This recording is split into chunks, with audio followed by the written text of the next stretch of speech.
그래도 여러분 귀 없게 봐주십시오. 네, 말씀 보겠습니다. 시편 23편. 제가 소개해드리고 싶은 분이 계셔가지고 마음이 이렇게 바빠서 그래요. 빨리 소개해주고 싶어서. 시편 23편.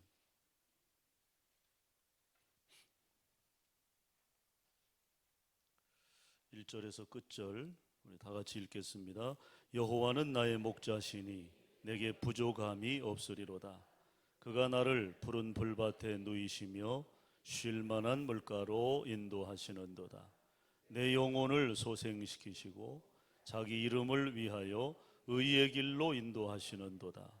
내가 사망의 음침한 골짜기로 다닐지라도 해를 두려워하지 않을 것은 주께서 나와 함께 하심이라. 주의 지팡이와 막대기가 나를 안위하시나이다. 주께서 내 원수의 목전에서 내게 상을 차려주시고 기름을 내 머리에 부으셨으니 내 잔이 넘치나이다. 내 평생의 선하심과 인자하심이 반드시 나를 따르리니 내가 여호와의 집에 영원히 살리로다. 아멘. 자, 우리 옆 사람과 인사 나누겠습니다. 새해 복 많이 받으십시오. 믿음의 부자 되십시오. 네, 형통한 삶 사시기 바랍니다. 네, 앞뒤로도 인사하시고요. 앞뒤로도. 네. 올해는 저는 이제 설교자로서 마스크를 이렇게 벗고 합니다만은 올해는 좀 실내에서도 마스크를 벗는, 아마 1월 좀 지나면 이제 선택하여 벗을 수 있는 그런 때가 이제 오겠죠. 좀 그래서 여러분 얼굴을 좀 이목구비를 좀 다르게 봤으면 좋겠어요. 까먹겠어요. 이게 눈만 보니까. 아무튼 올해는 여러 가지 좋은 일들이 우리 주변에 많았으면 좋겠습니다. 복된 인생, 승리의 삶을 위하여라는 좀 거창하고 좀 뭔가 좀 희망적인 이제 그런 주제를 가지고 5주 동안 말씀을 전하려고 합니다. 이 시편 23편을 토대로 오늘 첫 번째 시간은 여호와는 나의 목자시니. 고백하세요. 여호와는 나의 목자시니. 믿습니까? 네, 여호와는 나의 목자이십니다. 네, 이인호 목사의 목자이십니다. 또 여호와는 여러분 한 분 한 분의 목자이십니다. 인류 역사 이래 인간이 물어왔던 많은 질문들이 있었어요. 그 가운데 가장 진지한 것은 인간 자신에 대한 물음이었다, 그렇게 생각합니다. 가장 진지한 물음, 그것은 인간 자신에 대한 물음이었다. 곧 인간은 누구인가? 라는 물음이죠. 인간은 누구인가? 여러분, 인간은 누굽니까? 여러분은 누굽니까? 저는 이 질문에 대해서 가장 통찰력 있는 대답을 시도한 사람이 프랑스가 낳은 아주 천재 철학자죠. 파스칼이었다고 저는 생각을 합니다. 그가 남긴 글에서 이제 그런 힌트를 얻게 되는 거죠. 가장 통찰력 있는 답을 주었다. 너무나 유명한 그의 저서죠. 팡세에 보면 널리 알려진, 잘 알려진 이런 설명들이 있습니다. 인간은 누구인가? 인간은 한 줄기의 갈대에 지나지 않는다. 인간은 실로 자연 가운데서도 가장 연약한 존재이다. 그러나 인간은 생각하는 갈대이다. 인간을 분쇄하기 위해 온 우주가 무장할 필요가 없다. 한 줄기의 증기, 한 방울의 물을 가지고도 넉넉히 그를 죽일 수 있다. 인간의 연약함을 이야기하는 거죠.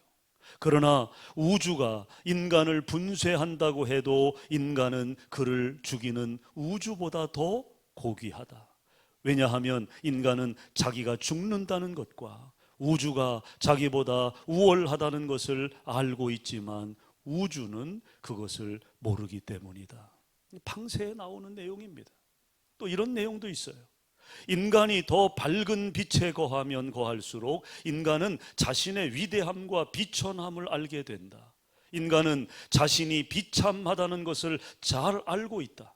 인간은 진실로 비참하다. 왜냐하면 인간은 실제로 비참하기 때문이다. 그러나 인간은 자신의 비참함을 알고 있는 유일한 존재이기에 동시에 지극히 위대한 존재이다. 역설적이지만 심오한 인간 실존의 의미를 잘 드러내고 있다고 봅니다. 또 세상에는 두 종류의 인간만이 존재한다. 그 하나는 자신을 죄인이라고 생각하는 의인이고, 또 다른 하나는 자기를 의인이라고 생각하는 죄인이다. 여러분, 얼마나 통찰력 있는 관찰입니까? 또 이런 내용 여러분 어떻게 생각하십니까? 인간은 천사도 아니고 짐승도 아니다. 그런데 불행한 사실은 천사를 흉내내야 할 인간이 짐승을 흉내내고 있다는 것이다. 라틴어에 보면 호모 호미니 루푸스라고 하는 말이 있어요. 표현이 있어요. 인간을 지칭하는 표현 가운데 하나입니다. 이 호모 호미니 루푸스라고 하는 것은 늑대와 같은 인간을 말하는 것입니다. 인간이 늑대가 되는 거예요. 인간이 짐승이 되는 것입니다. 짐승 같은 인간. 얼마 전에 우리는 또 하나의 짐승 같은 인간을 뉴스를 통해서 확인했어요. 택시기사를 사고 보상을 한다고 집으로 유인해 죽였죠. 함께 동거하고 있는 이를 죽였죠.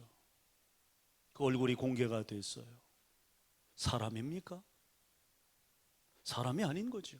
사람의 형상은 가졌으나 뭡니까? 짐승과 같은 존재입니다. 파스칼은 그것을 지적했어요. 그것이 불행한 사실이라고 그는 이야기했습니다. 천사를 흉내내야 할 인간이 짐승을 흉내내고 있다는 거예요. 짐승을 흉내내고. 그런데 여러분, 이런 성찰의 대부분이 성경에서 나왔다는 사실을 아십니까? 이 팡세의 베이스에는 하나님의 말씀이 있는 것입니다. 그러므로 성경은 인간을 설명하는 가장 진지한 통찰력을 제시하고 있는 것입니다. 저는 성경에서 인간의 실존에 관하여 가장 통찰력 있는 예증을 찾으라면 바로 이사야 53장 6절의 말씀을 꼽고 싶습니다. 한번 스크린 보시고 우리 한번 읽어볼까요? 다 같이 시작. 우리는 다 양 같아서 그릇 행하여 각기 제 길로 갔거늘 여호와께서는 우리 모두의 죄악을 그에게 담당시키셨도다. 저는 저 뒤에 스크린이 있어서 너무너무 시원하게 글씨가 잘 보이는데 여러분은 좀 답답하실 것 같아요. 조금만 참으십시오. 우리가 증축을 하게 되면 아주 시원한 모니터를 여러분들이 보실 수 있도록 그렇게 할 것입니다. 여기 말씀해 보면 우리는 다 양 같아서 그릇 행하여 각기 어떻게 됐어요? 제 길로 갔거늘. 제 길로 갔거늘. 여기 성경은 죄인된 인간의 실존을 길 잃은 양의 모습에 비유하고 있습니다. 이것은 대단히 심각하고 어려운 문제가 아닐 수 없습니다. 결코 인간의 힘으로 벗어날 수도 해결할 수도 없는 한계점을 드러내주고 있기 때문이죠. 그렇다면 어쩔 수 없이 그렇게 방황하다가 우리가 끝나야 한단 말입니까? 아니죠. 아니죠. 시편의 진주로 불리는 오늘 우리가 읽은 23편. 이 23편은요. 여호와는 나의 목자시니 라는 선언의 말씀으로 시작됩니다. 여러분, 이 말씀에는 어떤 의미가 담겨져 있을까요?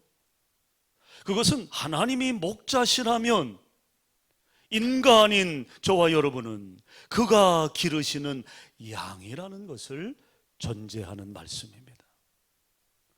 우리의 목자가 하나님이시고 우리는 그 하나님이 기르시는 양과 같은 존재라는 것입니다.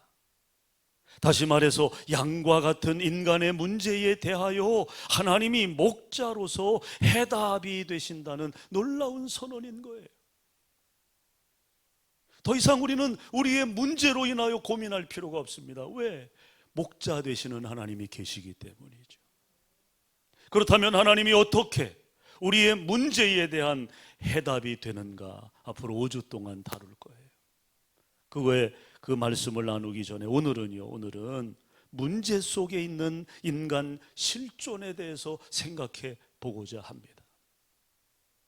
그러면 양과 같은 인간, 그는 도대체 누구인가?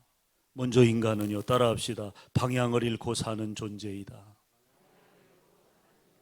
양과 같은 존재, 양과 같은 인간이 의미하는 실존의 문제는 방향을 잃고 산다는 거예요. 방향을 잃고 산다.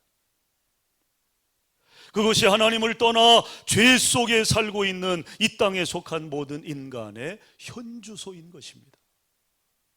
이사야 53장 6절 말씀대로 우리는 다 양 같아서 그릇 행하여 가지 말아야 할 길로 들어섰다는 거죠.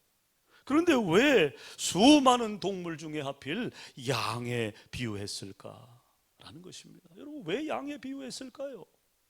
뭐 소도 있고 말도 있고 돼지도 있고 개도 있고 고양이도 있고, 또 좋아하는 동물 뭐 있어요? 악어요? 왜 양에 비유했을까? 여러분, 양이 소나 말이나 다른 짐승들과 차별화되는 현저한 특징을 하나 꼽으라면 그것은요, 방향 감각이 없다는 거예요. 뭐가 없어요? 방향 감각이 없습니다. 근시안을 가졌기 때문에 1m 이상을 내다보지를 못해요. 이게 양입니다. 양의 속성입니다. 방향 감각이 없다라는 것입니다. 집에서 조금만 떨어지면 집을 찾지 못해요. 길을 잃어버려요. 여러분, 소도 말도 고양이도 반드시 집을 찾아옵니다. 하지만 양은 그렇지 못해요. 양은 길을 잃습니다. 집을 찾지를 못한다는 거예요. 그런 점에서 성경은 우리가 다 그 양과 같다는 것입니다. 여러분, 파스칼이 말한 대로 인간에게는 생각할 줄 아는 위대성이 있어요. 위대성. 성경은 이런 위대성의 근거로 인간이 하나님을 닮도록 지음받았기 때문이라고 가르쳐 줍니다. 맞습니다. 인간은 하나님을 닮아 인격적인 존재이기 때문에 알고 느끼고 또 판단하고 유일하게 생각할 줄 아는 인격적인 피조물인 거죠. 사실 인간이 이런 생각의 기능을 가졌기 때문에 오늘날의 이 현대 문명을 건설할 수 있었던 것이 아닐까요? 여러분, 1세기 전만 해도, 불과 제 어린 시절만 해도 지금 이런 모습을 우리는 상상할 수 없었어요. 꿈에도 상상할 수 없었어요. 그런데 여러분, 오늘날 불과 몇십 년 전에도 상상할 수 없었던 일이 오늘 이 과학 문명의 발전 속에서 우리가 놀라울 만큼의 결과를 만들어내지 않았습니까? 그러나 그럼에도 불구하고 인간 실존에 있어서 절박한 문제가 있는데, 그 문제가 뭐냐? 방향의 문제라는 거예요. 방향의 문제. 여러분, 지금 우리는 전 세계 어디든 하루나 이틀이면 오고 갑니다. 그만큼 교통편이 좋아졌어요. 미국도 뭐 어느 나라도 하루나 이틀이면 가요. 그러나 궁극적으로 어디로 가고 있는지를 모르고 있다는 거예요.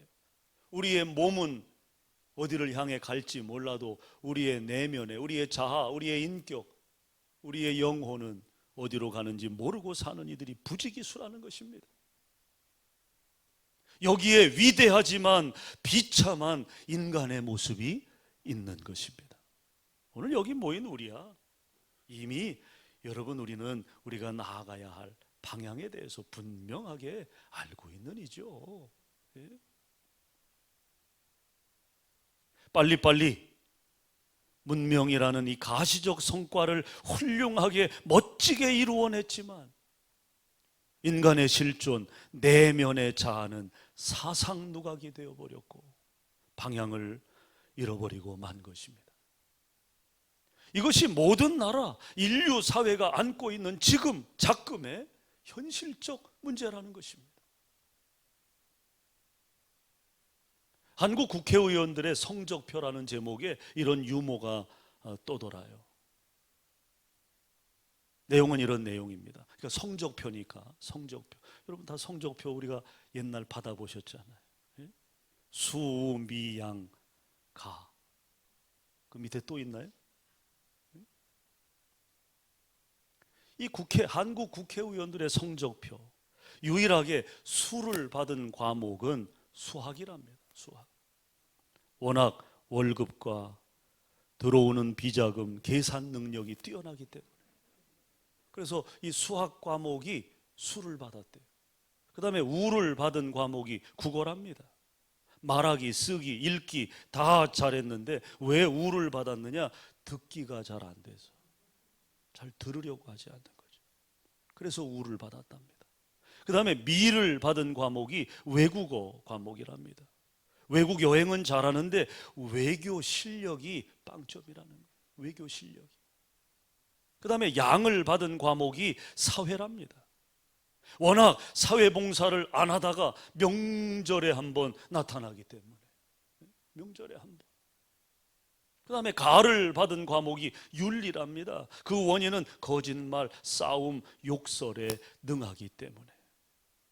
아예 점수가 안 나온 과목도 있다고 그래요. 체육입니다. 특히 달리기 과목에서 힘은 넘쳐나는데 엉뚱한 다른 방향으로 달린 까닭에 점수가 안 나왔다는 거예요. 방향을 잃은 정치와 국회를 풍자한 유머겠죠. 오늘날 여러분 현대사회 방향을 잃어버린 이들이 그들 뿐이겠습니까? 얼마나 많은 이들이 방향을 잃어버리고 사는지 몰라요. 내가 뭘 해야 할지, 어디로 가야 할지 알지 못하는 이들이 많다는 것입니다. 그러니까 되는 대로 그냥 덮어놓고 사는 거예요. 덮어놓고.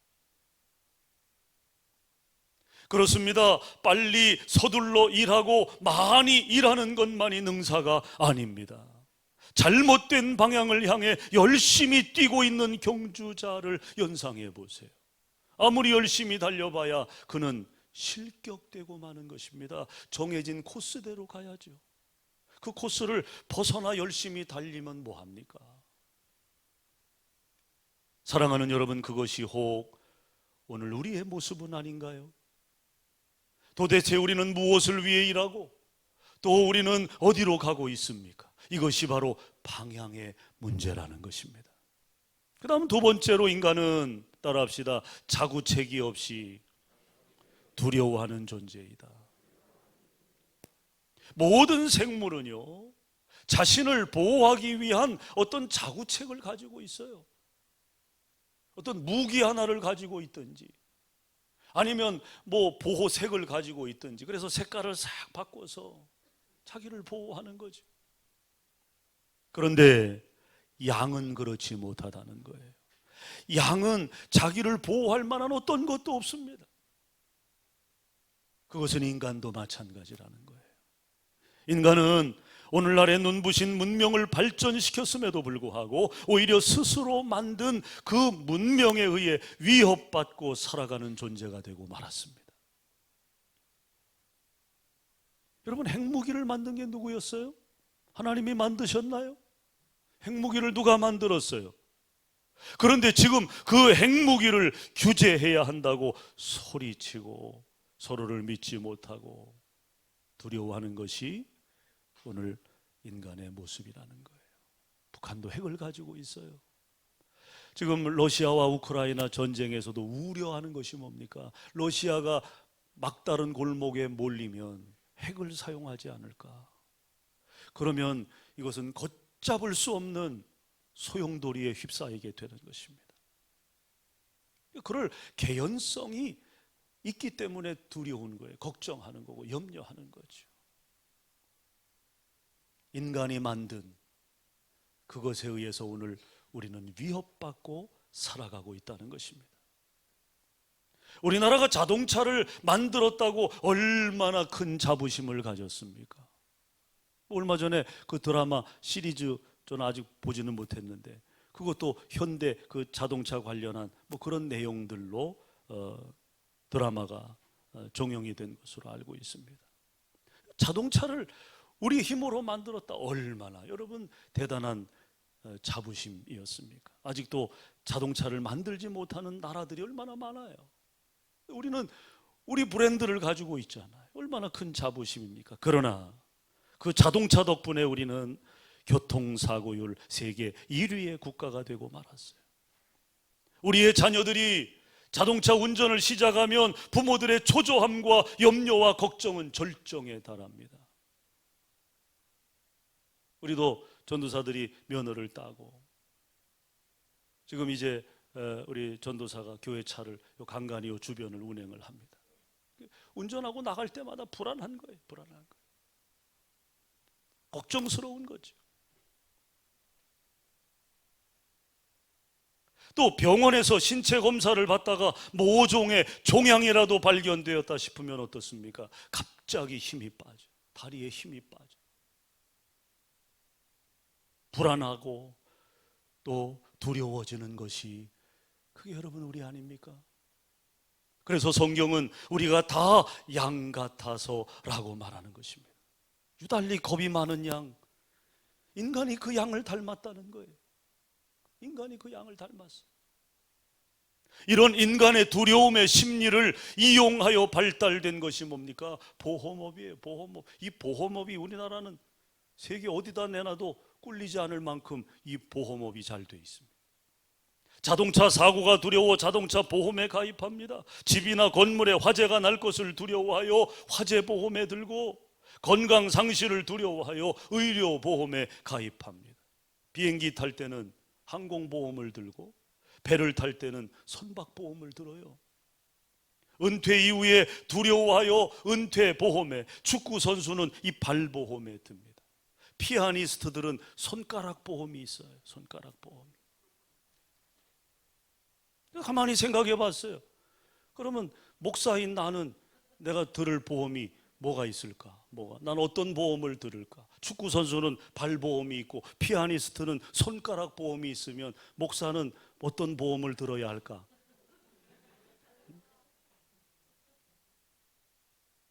말씀을 전해야 하니까. 말씀을 전해야 하니까. 우리는 이런 각종 보험에 들고도 안심하지 못한다는 거예요. 그것이 문제죠. 그러므로 인간은 세상에서 가장 강하면서도 가장 연약한 피조물이 아닌가 싶습니다. 자, 성경은 인간이 지닌 이런 실존적인 두려움이 바로 인간 타락의 결과라고 가르칩니다. 그래서 인간이 범죄하자마자 뭐라고 했어요? 내가 두려워하여 숨었나이다. 내가 두려워하여 숨었나이다. 아담과 하와가 그렇게 고백하지 않았습니까? 사랑하는 여러분, 오늘 여러분과 저의 두려움은 무엇입니까? 지금 우리의 마음을 붙들고 있는 그 두려움의 정체는 무엇인가요? 성경은 그것을 하나님을 떠나간 인간의 모습이라고 설명합니다. 두려움, 그것은 하나님을 떠나간 인간의 모습이다. 이것은 인간의 보편적 타락을 증언하고 있는 것입니다. 그래서 바울 사도는요, 로마서 3장 23절에서 모든 사람이 죄를 범하였음에 다 하나님의 영광에 이르지 못하더니 라고 말씀했고요, 3장 10절에서 의인은 없나니 하나도 없다 그렇게 말한 것입니다. 그리고 인간은 율법을 지키고자 하는 스스로의 노력으로 스스로를 의롭게 할 육체가 하나도 없다, 바울은 그렇게 가르쳤어요. 여러분, 이것은 어떤 의미의 말씀입니까? 우리 모두 오늘 이렇게 근사한 모습으로 예배의 자리에 나왔지만 우리 안에는 죄책에 어두운 갈등이 있다는 거예요. 누구나 방황의 상처가 있다는 거죠. 그리고 스스로를 구원하지도 변화시키지 못하는 무력감이 우리를 힘들게 합니다. 그것이 바로 죄의 실존인 것입니다. 이것이 양과 같은 우리의 모습인 거죠. 그러면 이런 양과 같은 죄인의 실존에 대한 해답이 있습니까? 예, 해답이 있습니다. 그것은 복음입니다. 복음, 굿뉴스입니다. 완벽한 해답이 있습니다. 그 완벽한 해답은 바로 목자라고 하는 거예요. 목자라고 하는 것입니다. 이 목자라고 하는 말의 히브리 단어는 라라고 합니다. 이 목자는요, 풀을 뜯게 해주고 먹을 것을 이제 먹여주고 또 관계 속에서는 사귀고 또 친구가 되는 그런 의미의 단어예요. 여호와는 나의 목자라고 하는 그 의미는 그런 것입니다. 나를 먹여주시는 거예요. 나에 대한 모든 필요를 해결해 주시는 거예요. 우리의 친구가 되어주시는 거예요. 그러므로 목자만 곁에 있으면 됩니다. 목자가 길 잃은 양의 방향을 인도해 주십니다. 양을 보호하고 양의 필요를 공급하십니다. 그리고 온갖 오물이 묻어 냄새나고 더럽혀진 몸을 목자는 깨끗이 씻겨주신다는 거예요. 오늘 본문은 여호와가 나의 목자가 되신다고 말씀합니다. 여호와는 구약 성경에 무려 7,000번이나 언급된 단어입니다. 여호와, 그 말의 뜻이 뭡니까? 스스로 있는 자, 그런 뜻입니다. 그는 누구의 도움이 없이도 존재할 수 있는 유일한 존재이시다. 그는 어느 날 잃어버린 양을 찾아 사망의 음침한 계곡을 찾아 이 땅에 오셨어요. 그분이 누굽니까? 예수님이십니다. 그는 스스로를 나는 선한 목자라, 나는 양들을 위해 목숨을 버린다고 말씀하셨습니다. 그리고 어느 날 당신의 제자들에게 선한 목자의 이야기를 들려주시면서 그는 99마리의 양을 놓아두고 잃어버린 한 마리의 양을 찾아 나서는 분이라고 말씀하십니다. 그러므로 이분의 구원의 손길을 경험한 사람마다 여호와는 나의 목자라고 고백하게 된 것이죠. 그러나 아직도 구원을 받지 못하고 방황하는 양들을 찾기 위해 우리의 큰 목자이신 그분은 우리에게 당신의 작은 목자가 되어 함께 잃은 양들을 찾자고 저와 여러분을 초청해 주신 겁니다. 여러분, 그것이 우리 소태교회가 존재하는 이유이고 사명인 줄로 믿습니다. 교회를 교회 되게 하는 그 놀라운 은혜가 바로 우리에게 주어진 사명인 것이죠. 저는 말씀을 준비하면서 이렇게 기도드렸어요. 주님, 주께서 우리 교회의 목자가 되어 주시옵소서. 또한 우리 목자들의 목자가 되어 주시고, 그래서 우리 교회의 모든 성도들의 영적 필요가 저들을 통해 공급되게 하시고, 우리들의 큰 목자이신 주님의 사랑을 친히 경험하며 살게 해 주시옵소서. 그러므로 진실로 여러분의 삶의 승리를 위해서는 이 고백이 가능할 수 있어야 합니다. 그것은 여호와는 나의 목자시니 라는 고백입니다. 우리 이 고백을 이 시간 함께 소리내서 하고 말씀을 마치겠습니다. 우리 다 같이 여호와는, 시작. 여호와는 나의 목자시니. 다시 한번, 여호와는 나의 목자시니. 기도하겠습니다. 사랑의 주님, 우리의 목자가 되어주셔서 감사합니다. 양과 같은 존재입니다.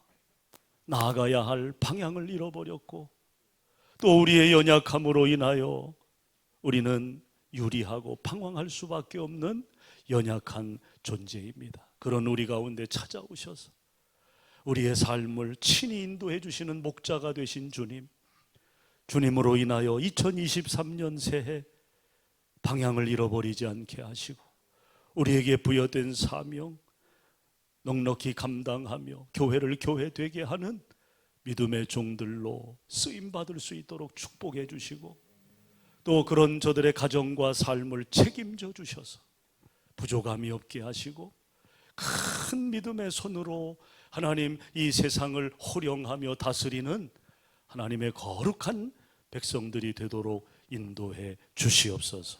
예수님 이름으로 기도합니다. 아멘.